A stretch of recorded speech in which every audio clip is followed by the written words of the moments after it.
Welcome to Reach the World ASAP. I'm Pastor Scott Griswold, and I have a story to tell you from one of my favorite places. It happened in the middle of the large city of Phnom Penh, Cambodia. Join me for a few minutes to think about life on the other side of the world. A Cambodian lady turned the meatballs over and over on her little portable charcoal pit. She'd done it so many times she could do it in her sleep. But her mind was not turning meatballs. Her mind was turning over and over her worries about her youngest son. Why had she named him Vibol? Every time someone said Vibol, it felt like they were mocking her.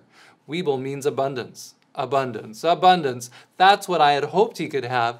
Our lives are anything but abundance.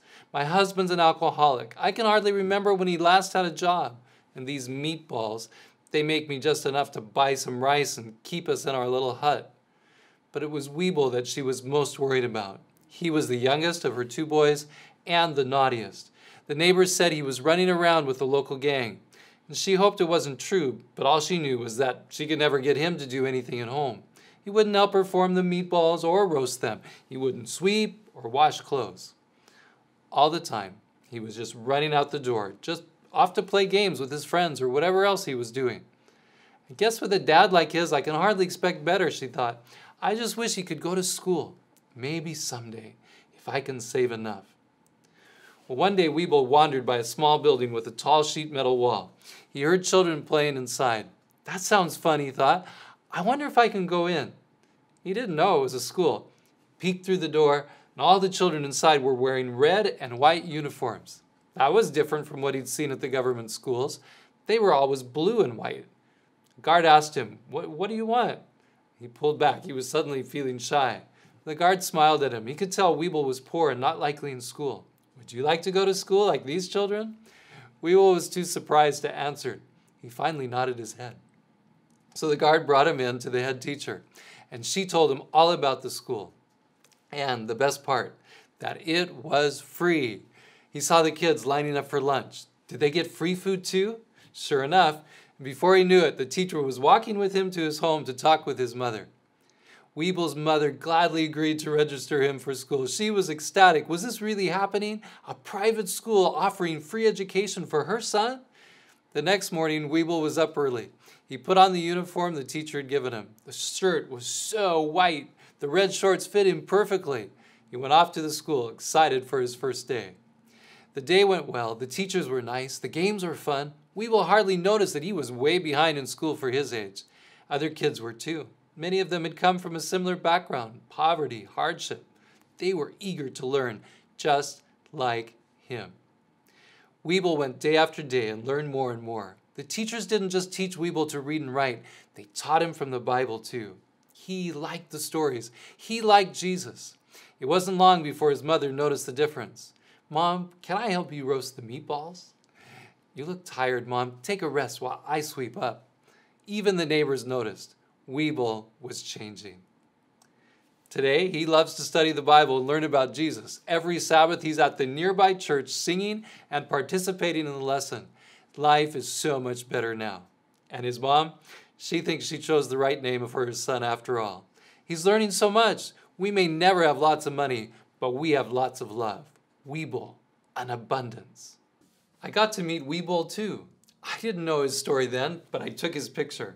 He's now in the 7th grade at the Cambodian Feed and Read School.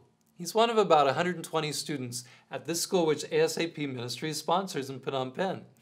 I'd love to visit that place. In fact, my whole family was able to go there with me. Last year, my wife Julie, my 10-year-old son Josiah, my daughter Joelle, and her friend Janet came with me. They played with the children, taught them some English, and ate together. This year, my older son Nathan went with me. He took pictures, he interviewed the students so their donors could know more about them. We had a great time. What did we find? The kids are really eager to learn. They haven't forgotten what life was like before they could study. Every night's a big reminder. Home is still a shack. Parents are still struggling hard to have food on the table. And many of the children's prayer requests are for their parents to stop fighting. But there at the school, they have peace. They get food, education, genuine love. And we got to meet some of those special teachers.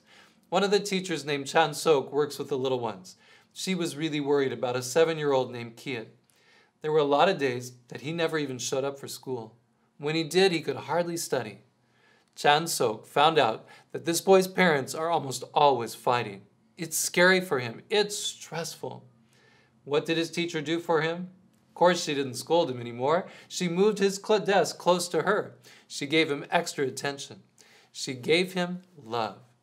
Now he's catching up with his lessons. She prays for him every day and for his parents too. Her hope is that God will change their hearts, that they will become followers of Jesus.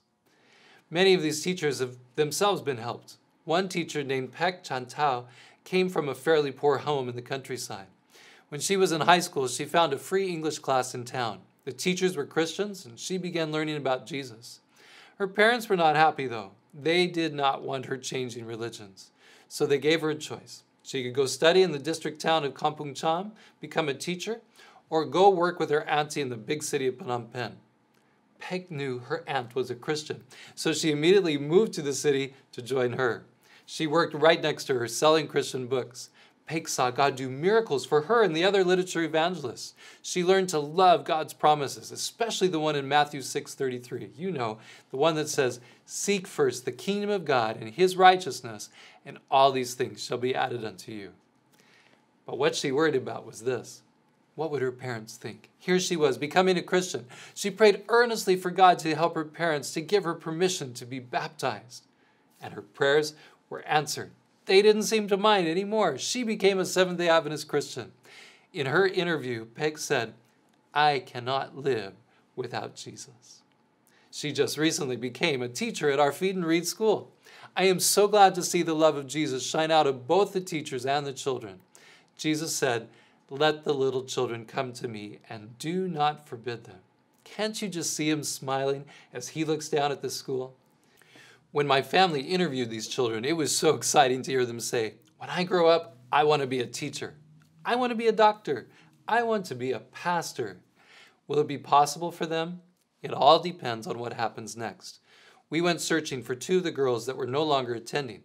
Their parents had pulled them out and put them in a factory so they could bring home some money. We found the parents home, but not the girls. It seemed too late for them to get further education. But the younger brother is still going to our school. How can we keep him and others like them? How can we help them reach their awesome goals? The school needs to grow.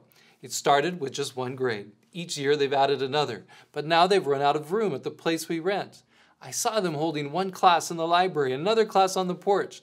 They also don't feel they can go up any higher because the high school requires so much more in resources and teaching staff. But they are still dreaming. They long for a Seventh-day Adventist high school in the Cambodian language. Can we join them in their dream? Maybe some of you can find a way to help there be a school like that, a place we can train these young people further to serve God. I don't want to lose them. I want to see them reach for the sky. So what do you think? Can you or someone you know help with that huge vision? We have to dream and believe great things from God. Pray for it. Ask God for it. See what you can give and those around you that you know. Pass this video on. Let's see what God will do. I think many of you who are listening have already been helping this school. You may have sponsored a child. It only takes about $20 a month to do so. That's what the children did at Ukiah Junior Academy. If you haven't seen their story yet, watch Change the World with Change at our YouTube channel. I think they did something incredible in a very short time. Beyond the sponsorship that covers the very basics, there's the need for money to run the school. It takes about $40,000 a year to take care of electricity, rent, salaries, textbooks, etc. If you want to help, just go online or call us and put it as a general gift for the Feed and Read schools. 100% goes to the school. We don't keep any here for administrative costs. I'm headed out to Cambodia again soon. I can't wait to meet Vibol now that I know his story. I want to find out what's happening, where God is leading him next. Won't you pray for him? Won't you sacrifice for those who are stuck in poverty? Won't you do all you can for the children right around you who are also in need? Together, let's love them for Jesus. Let's reach the world ASAP.